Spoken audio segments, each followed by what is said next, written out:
The Citrus State, the Sunshine State, Little Cuba, Magic City. This is Miami, Florida.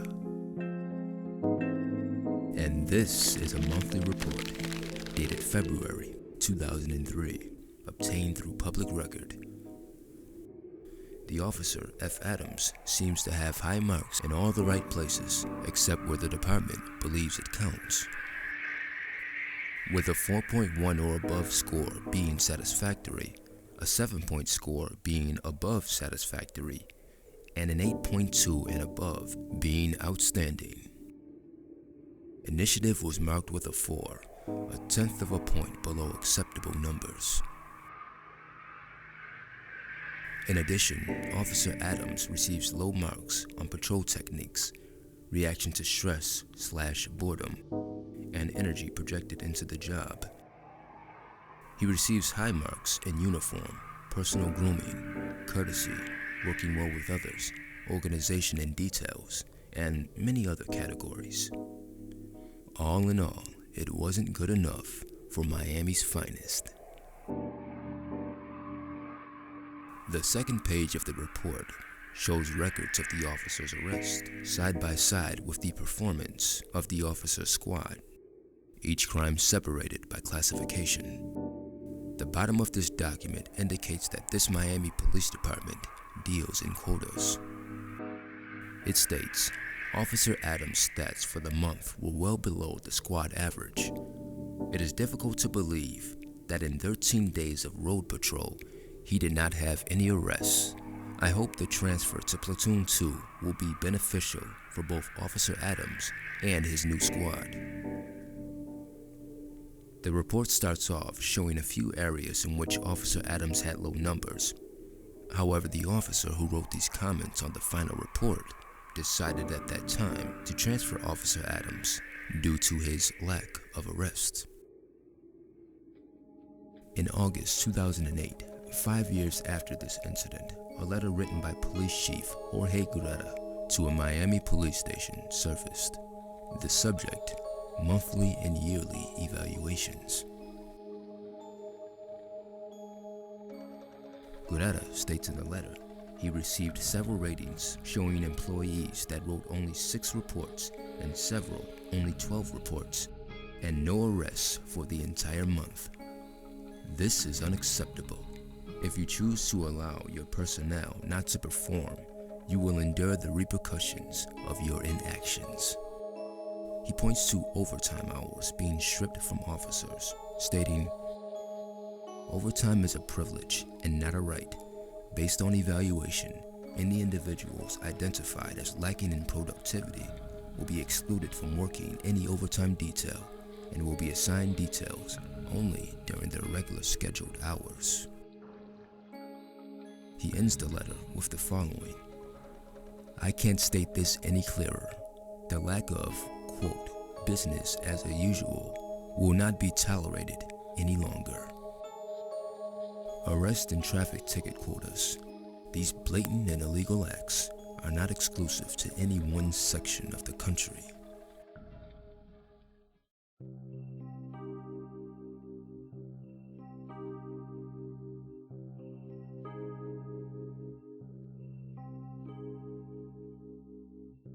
Vincent Del Castillo, a district commander of the New York City Transit Police, is relieved of his command for ignoring a departmental policy forbidding the use of arrest quotas. Reports printed in the New York Daily News and the New York Times reflect on the incident in its entirety. It highlighted the department's sensitivity to the use of quotas in the wake of allegations that plainclothes transit police officers made false arrests in order to enhance their departmental standings. The report went on to state the department spokesman, Al O'Leary, announced that Captain Edward Zarek Jr. was removed from his post as commander of Transit District 12 in the East Bronx, and that departmental charges may be filed. Mr. Leary also stated the following. It is my understanding that he did not consider it a quota. which specified satisfactory levels of activity in terms of the number of arrests made and summonses given on each of several shifts. But it was a quota system, because as soon as you assign a number to a shift or tour of duty, even with the best intentions, it will be misinterpreted by the officers in the field as a goal they have to reach.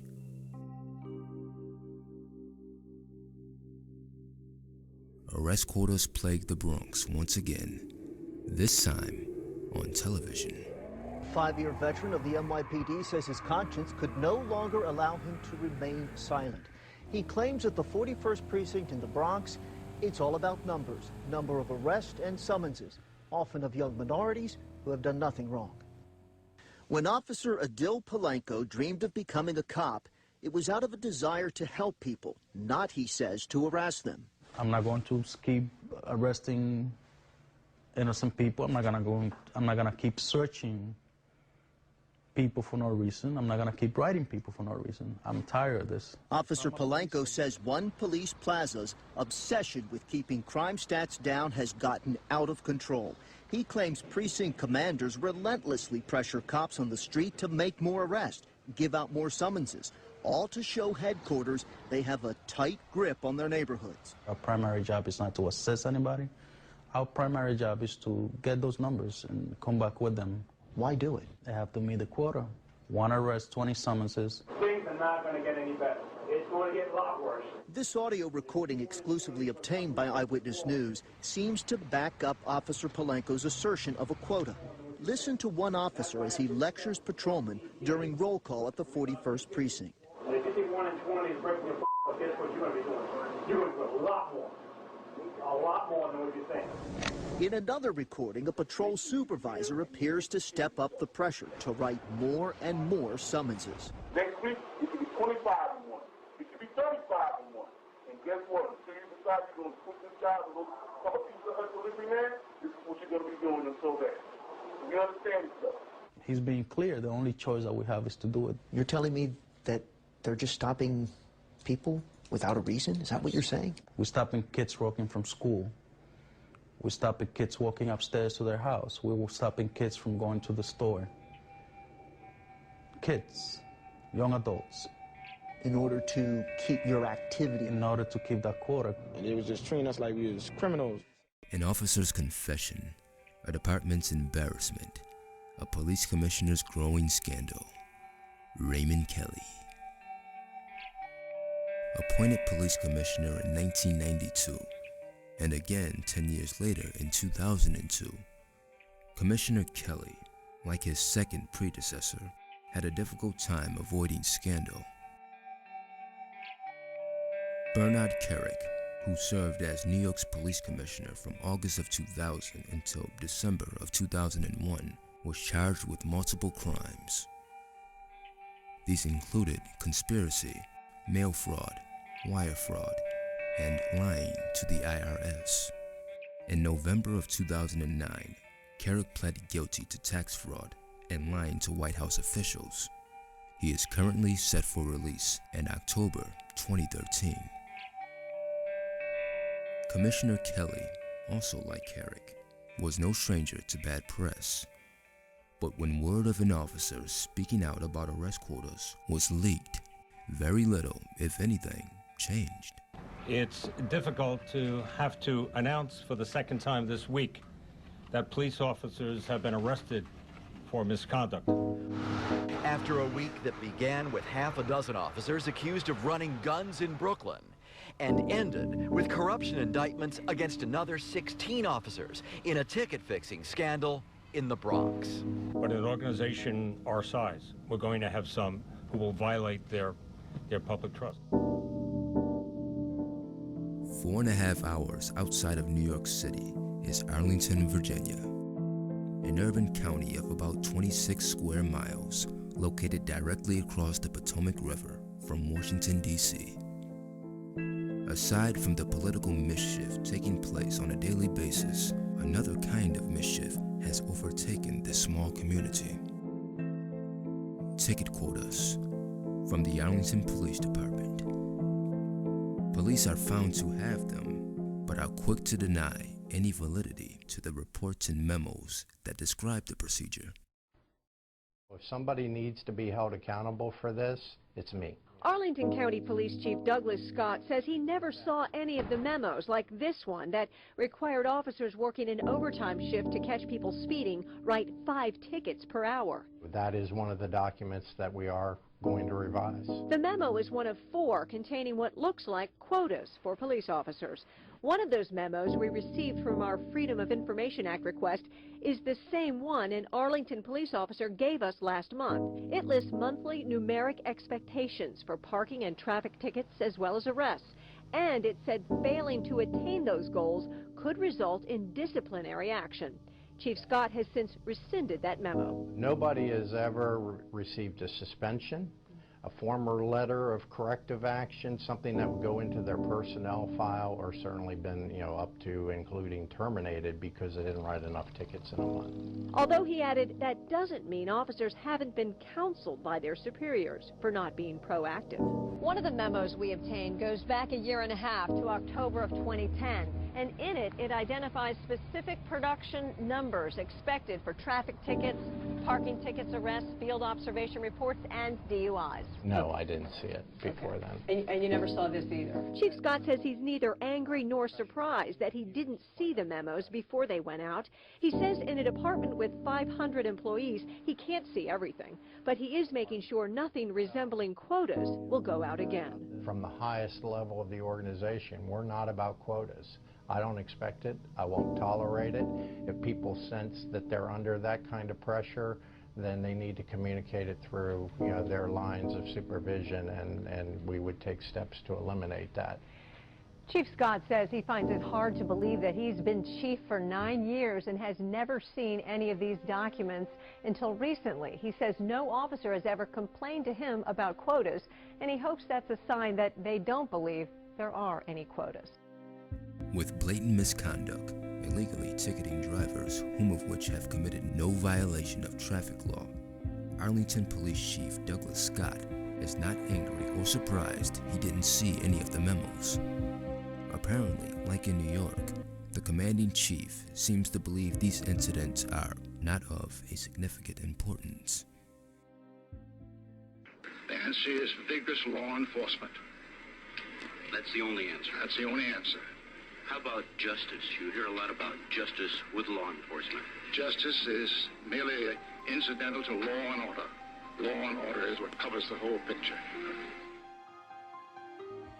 A Reuters article from December 2011 reported that close to 1 in 3 American teens and young adults gets arrested by age 23, according to a new study that finds more are being booked now than in the 1960s.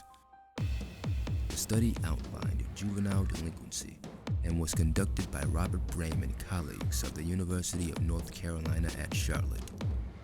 The team analyzed data from a nationally representative youth survey conducted between 1997 and 2008.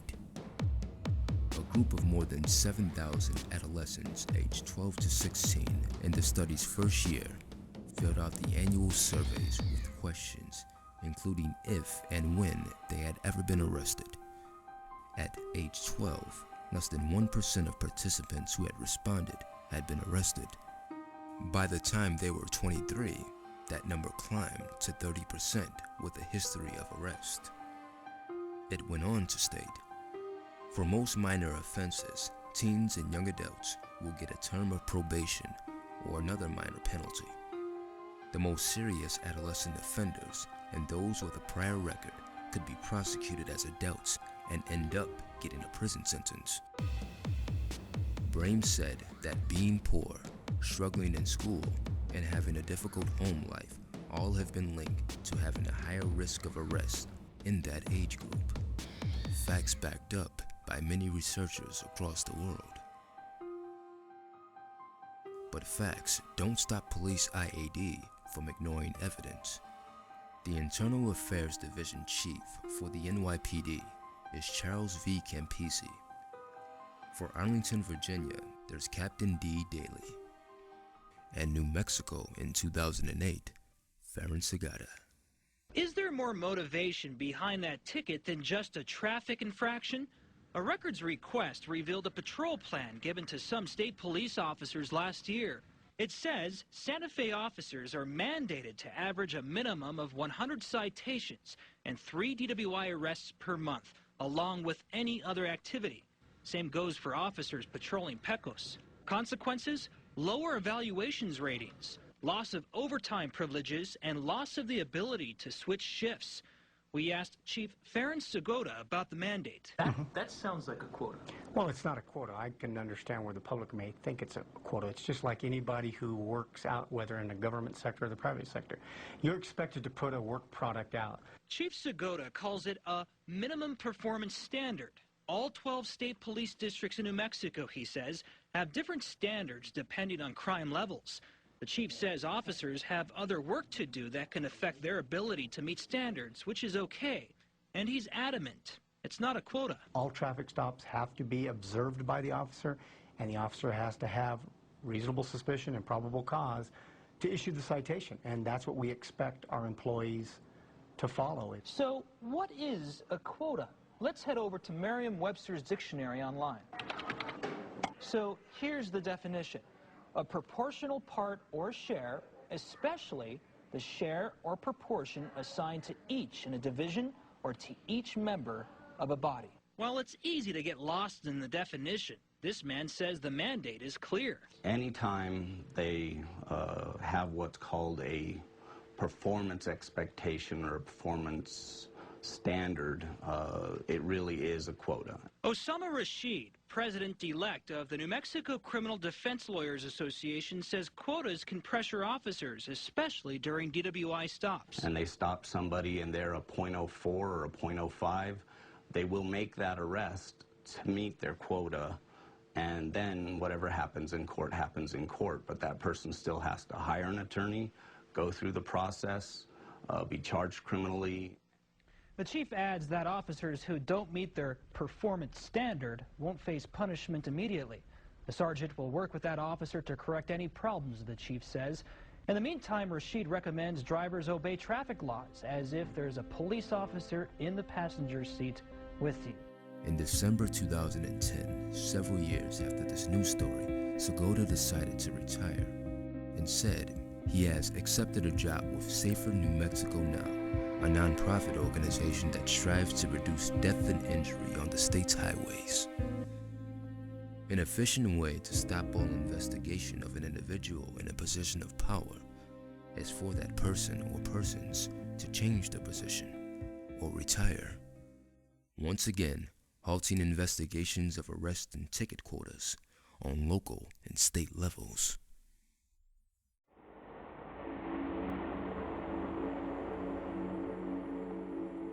An article in the Baltimore Sun reports, the supervisor who announced that every officer should ticket X number of drivers each week or face demotion has likely violated a 2006 state law that bans quotas on arrests or citations. It went on to state, Howard County Police Chief William J. McMahon, who claims his department has never used quotas and says they were raised as a defense in this particular case only because of one errant communication. The since revised internal memo described a federal grant to the county to crack down on drunk and aggressive drivers, requiring 2 to 4 traffic citations of some type, not necessarily drunk driving, be written per hour by officers.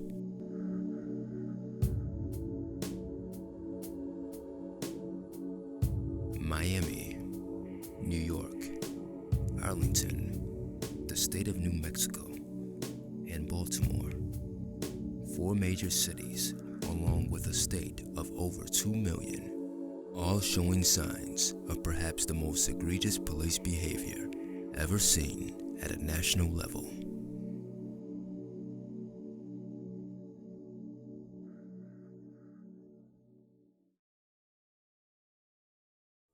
Arrest and ticket quotas are nothing new. However, the clandestine aspect of this growing and permitted corruption is something only recently revealed through various media sources across the United States. When caught, police chiefs seem to change policy, deny knowledge, and go on conducting business as usual. A video released by the news station Russia Today shows a police officer in Utica, New York, planting drugs on a suspect before placing him under arrest. Could this be a direct result of arrest and ticket quotas? Gross misconduct by the highest-ranking officials in the department, rewarding arrests, legitimate or not, with overtime hours.